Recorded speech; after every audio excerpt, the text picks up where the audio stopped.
नवरात्रि में केवल माता जी की पूजा नहीं होती। इन नवरात्रियों में आप जिनकी पूजा करेंगे उनकी पूजा सिद्ध हो जाएगी। ये नवरात्रियों की महिमा है। जो पूजा आप करते हैं ना, ये 9 दिन ये ईश्वर की तरफ, ईश्वर इस समय पृथ्वी के बिल्कुल करीब होते हैं भक्तों की पुकार सुनने के लिए। कुल मिला के ये कहें कि जैसे गर्मियों की छुट्टी में आप लोग मन बना लेते हैं, चलो घूम आवे, अब बच्चों की पढ़ाई लिखाई नहीं है, चलो थोड़ा कहीं घूम आवे, तो कोई कहीं कोई कहीं, गर्मियों की छुट्टी में लोग निकल जाते हैं। उसी तरह भगवान साल में 2 बार पृथ्वी के समीप आते हैं देखने के लिए कि भक्तों का क्या चल रहा है। तो 9 दिन का भगवान छुट्टी का टाइम निकाल के 9 दूनी 18 साल में 18 दिन, नवरात्रि के 9 दिन, ये नवरात्रि के 9 दिन वो। इन नवरात्रियों में विशेष रूप से कौन? माँ अपने बच्चों को देखने आती है कि मेरे बच्चे कैसे हैं। हम सभी कौन हैं? बच्चे हैं। किन के बच्चे हैं? माँ। कौन है वो हमारी माँ? कौन माँ? कौन माँ? कोई कहे अम्बे माँ, कोई कहे दुर्गा माँ, कोई कहे लक्ष्मी माँ, कोई कहे भद्रकाली माँ, कोई कहे काली माँ, कोई कहे चंडी माँ। तो ये बताओ देवियां कितनी होती हैं? बोलो मेरी माँ। देवियां 9 नहीं होती मेरी माँ, और ना 10 होती। फिर तो 52 शक्ति पीठ हैं। तो 9 ये गिन लो, फिर 52 वो भी गिनो। कामाख्या माता अलग है, ज्वाला माता अलग है, केला माता अलग है, शारदा अलग है। 9 रात्रि में 9 में शारदा थोड़ी आती है, 9 में कामाख्या माता थोड़ी आती है। तो फिर 52 वो गिन लो और 9 ये गिन लो। तो फिर ये सब कोई गणना नहीं है। गिनती क्या है वो हम आपको नवरात्रि की सच्चाई आपको बताएंगे। एक्चुअली हमारी माता एक ही माता है, एक ही माता है। कौन सी माता? हमारी सबकी एक ही माता है, जिन माता का नाम है लक्ष्मी माता। उन्हीं लक्ष्मी माता का एक नाम है दुर्गा। जैसे पानी और नीर और जल, कितने नाम हो गए? 3 नाम हो गए, नाम 3 हो गए, पर बात एक ही है, तत्व एक ही है। आप कहेंगे पुष्प, सुमन, फूल, एक ही ना बात है? क्यों जी? सही है। जैसे किसी एक वस्तु के पर्याय अलग होते हैं, पर्यायवाची हैं ये। आकाश को हम गगन भी कहते हैं, आकाश भी कहते हैं, अंबर भी कहते हैं, बहुत सारे पर्यायवाची मिल जाएंगे आपको। उसी प्रकार जैसे पुष्प के अनेक पर्यायवाची हो सकते हैं और होते हैं, सूर्य के अलग पर्यायवाची होते हैं, सूर्य है, भास्कर है, आदित्य है ना, भौमाय न भौम है, सब सूर्य भगवान के नाम हैं। जैसे सूर्य भगवान के 12 नाम हैं, जैसे पुष्प के अनेक नाम हैं, उसी प्रकार से देवी एक है, माता भगवती लक्ष्मी। उन लक्ष्मी को कोई दुर्गा कहता है, कोई भद्रकाली कहता। प्रथमम शैलपुत्री चा, आज शैलपुत्री की पूजा होती। शैलपुत्री मतलब माता पार्वती। शैल मतलब पत्थर की बेटी अर्थात हिमालय की बेटी। प्रथमम शैलपुत्री चा द्वितीयम ब्रह्मचारिणी, कल ब्रह्मचारिणी मैया की पूजा होगी। ये ब्रह्मचारिणी मैया कौन है? कल दूसरे नंबर पर जो ब्रह्मचारिणी मैया है वो मैया है वैष्णवी मैया, जो ब्रह्मचारी रूप में आज भी ब्रह्मचारी है ना माता जी, विवाह नहीं हुआ उनका। प्रथमम वैष्णव माता जी ब्रह्मचारी रूप में है। तो पहली पूजा पार्वती माँ से स्टार्ट होती है और दूसरी पूजा, तो देखो चाहे आप शैलपुत्री कहो या ब्रह्मचारिणी कहो, तत्व एक ही है, वो एक ही तत्व है, लक्ष्मी तत्व। भाई ये बताओ आपकी बेटी को क्या कहते हैं आप? बोलो, बेटी नहीं कहते आप कहते हैं हमारे घर लक्ष्मी आई है, हाँ या ना? अच्छा, आप अपनी बेटी को लक्ष्मी कहते हैं, तो आप लोग अपनी बेटी को क्या कहते हैं? आप भी अपनी बेटी को लक्ष्मी।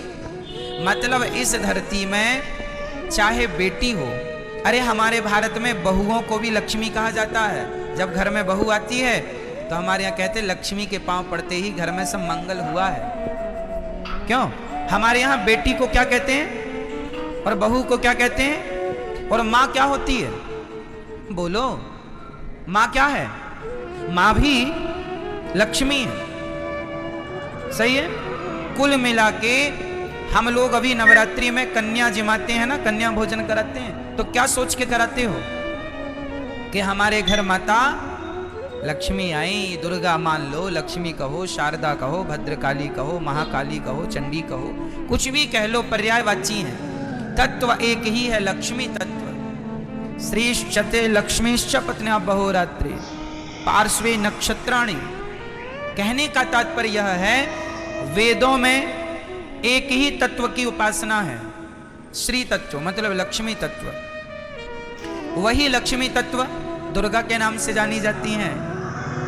मैहर में उन्हें ही शारदा कहते हैं। कलर तो अनेक रूप है ना, जैसे कलर तो जैसे वृंदावन में बिहारी जी हैं, उड़ीसा में जगन्नाथ जी हैं, तो क्या ये दो हो गए? वृंदावन के बिहारी जी और उड़ीसा के जगन्नाथ जी, क्या ये अलग अलग हैं? भाई वही कृष्ण उड़ीसा में जगन्नाथ बन के बैठे हैं, वही श्री कृष्ण वृंदावन में बिहारी जी बन के बैठे हैं, वही द्वारिका में द्वारिकाधीश हैं, वही पंढरपुर में विठ्ठलनाथ हैं, वही श्रीनाथ हैं। एक ही तत्व, अनेक रूप रूपाय विष्णवे प्रभु विष्णवे। उसी प्रकार एक ही परम तत्व है और वह है लक्ष्मी तत्व। वही लक्ष्मी आज प्रथमम शैलपुत्री चा, आज वही लक्ष्मी क्या बन के पूजेंगी? आज वही लक्ष्मी माता पार्वती बन करके पूजेंगी, जगत जननी कहलाएंगी। आज उनके हम पार्वती स्वरूप का पूजन करेंगे। तो आप लोगों को घर में दीपक जलाकर आज माँ भगवती का ध्यान, लक्ष्मी जी का ध्यान करना चाहिए। हे माँ, हमारे घर में, ये आपका ही घर है, आप हमारे मन मंदिर में आकर बैठ जाइए। नया वर्ष है माँ, हमारी बुद्धि को निर्मल कीजिए। हम सदा आपकी सेवा करते रहें, हम सदा आपकी आराधना करते रहें और हमारे घर में ये खुशियों का दिया सदा जलता रहे, ये ज्ञान का, ये भक्ति का दीपक सदा प्रज्वलित होता रहे।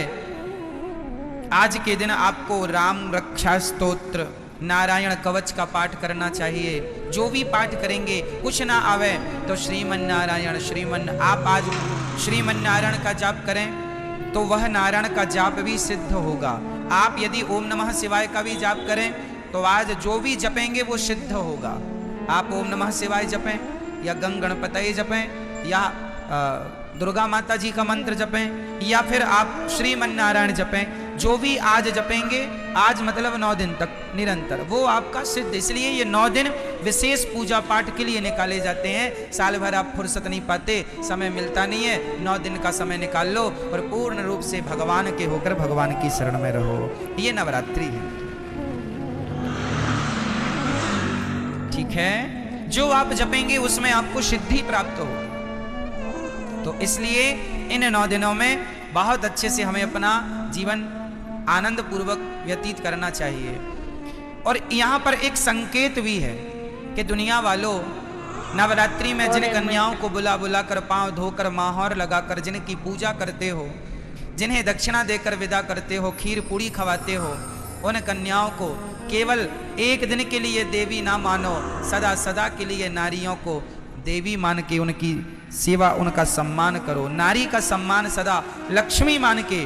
आप आज नवरात्रि में एक लड़की का आप सम्मान करते हैं देवी मानकर, और नवरात्रि जाने के बाद उसी नारी का आप अपमान करते हैं, तो ये तो कोई बात हुई नहीं। नारियों का सदा सम्मान बना रहे। देखो हमारे सनातन धर्म में नारियों का कितना बड़ा आदर है, कितना बड़ा सम्मान है। दुनिया के किसी धर्म में, मजहब में नारियों का इतना बड़ा सम्मान नहीं है। हमारे यहाँ भगवान मानकर नारियों को पूजा जाता है, देवी मानकर पूजा जाता है।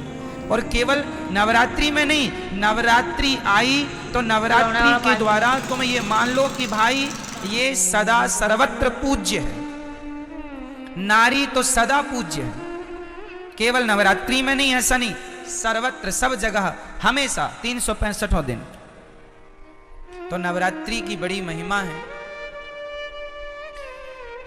इन नवरात्रियों का पूजन भागवत जी में आता है कि भगवान श्री कृष्ण के जब जामवंत जी से युद्ध करने भगवान गए, तब उनकी अनुपस्थिति में 9 दिन का द्वारिका में एक महायज्ञ हुआ था देवी जी को प्रसन्न करने के लिए।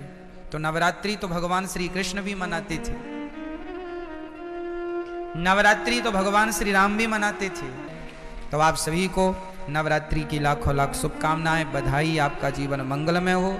आज के दिन आप लोग अपने घर में कम से कम एक कन्या को बुलाइए शाम को, और एक कन्या का भोजन कराइए। आज शाम को ही बुला लेना, क्योंकि अब तो 3 बज गए हैं। अब कल से सुबह बुला के कल 2 कन्याओं को खिलाना। पहले दिन एक कन्या को भोजन कराना चाहिए, 1 से ज्यादा भी हो जाए चलेगा, कम से कम एक। पहले दिन हमेशा 1 कन्या, दूसरे दिन 2 कन्या, तीसरे दिन 3 कन्या, चौथे दिन 4, 5वें दिन 5, छठे दिन 6, 7वें दिन 7, 8वें दिन 8 और 9वें दिन 9 कन्याओं का भोजन करें। आप नवरात्रि में कुछ लोग व्रत रखते हैं, अच्छा है। जो नहीं रखे हैं वो नवरात्रि के अंत में अर्थात नवमी का व्रत, 3 व्रत तो हमें करने ही चाहिए। नवरात्रि का लोग करते हैं, अच्छा है, परंतु 3 व्रत, पहला एकादशी, दूसरा रामनवमी और तीसरा कृष्ण जन्माष्टमी, ये हम वैष्णवों के श्रेष्ठ व्रत हैं, हम भारतीयों के, ये व्रत तो करने ही चाहिए। तो ये व्रत का अर्थ होता है उस दिन ज्यादा से ज्यादा भगवान का चिंतन, और अपने घर में कन्याओं को जरूर बुलाकर उनका सम्मान करके उनको आदर सहित भोजन कराइए, चरण धोइए। और यदि कन्या ना मिले तो कोई बात नहीं, अपनी माँ के चरण धोकर अपनी माँ को श्रद्धा से भोजन कराओ, ये सोचकर कि ये भगवान है, माँ है। माँ, आपके घर में कन्या ना हो तो माँ तो है, तो माँ की चरण धोकर माँ का सम्मान कीजिएगा, ठीक है। ये नवरात्रि में देवी का पूजन, तो देवी तुम्हारी माँ देवी नहीं है क्या?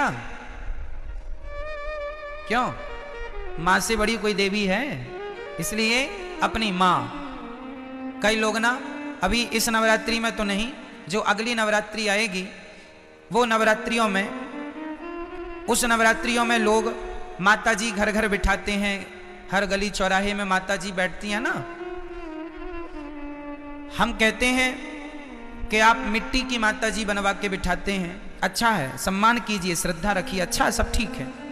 पर वो माता जो मिट्टी की बनी है, उन माता में श्रद्धा तो रखिए, पर उनसे ज्यादा उस माता में श्रद्धा रखिए जो परमात्मा ने बनाई है। जैसे आप अपनी माँ कह के बुलाते हैं, माता, उसका तो असली नाम माता ही है, माँ है।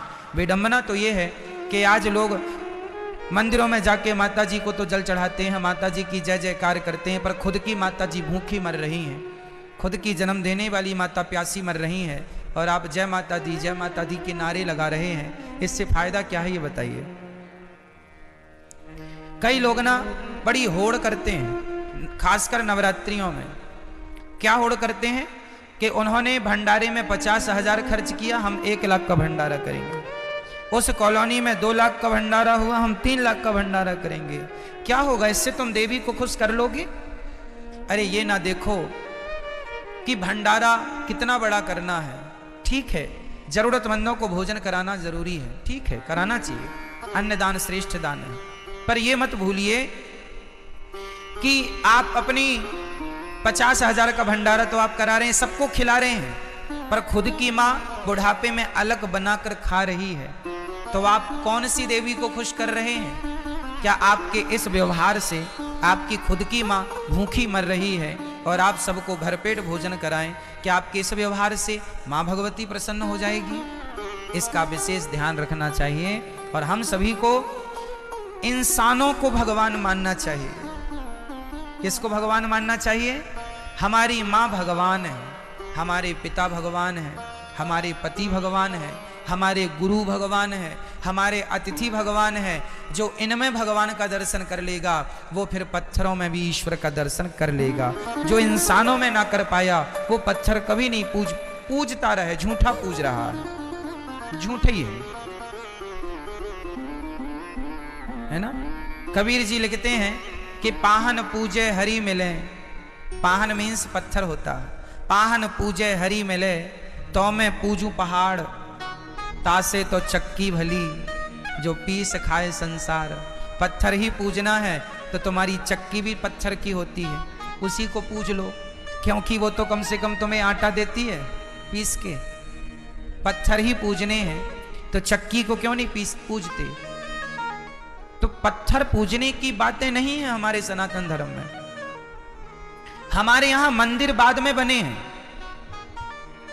सनातन धर्म की गहराइयों को समझना पड़ेगा। कई लोग कहते हैं सनातन धर्म में तो पत्थर की पूजा होती है। ना जी, हमारे यहां पत्थर की पूजा नहीं होती। किसकी पूजा होती है वो मैं आपको आज स्पष्ट कर देता हूं।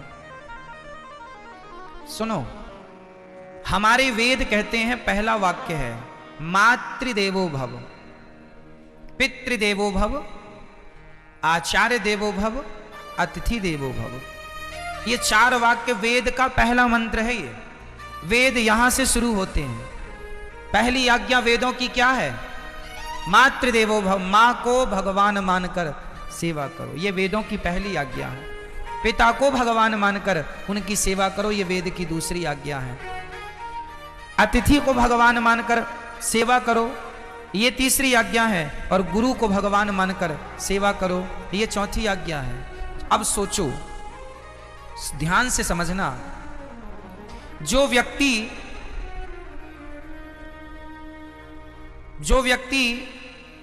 पहाड़े में काखा गाघा को समझ लेगा, भाई अखबार में भी काखा गाघा ही लिखा है, पर अखबार के काखा गाघा को समझने के लिए पहले आपको कौन सा काखा गाघा पढ़ना पड़ेगा?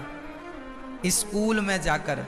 स्कूल में हमें बुक मिलती है, उसमें जो काखा गाघा लिखा है उसको पहले मास्टर जी समझाते हैं। जब आप स्कूल जाके काखा गाघा समझ लेंगे तो फिर अखबार का काखा गाघा समझ में आ जाएगा।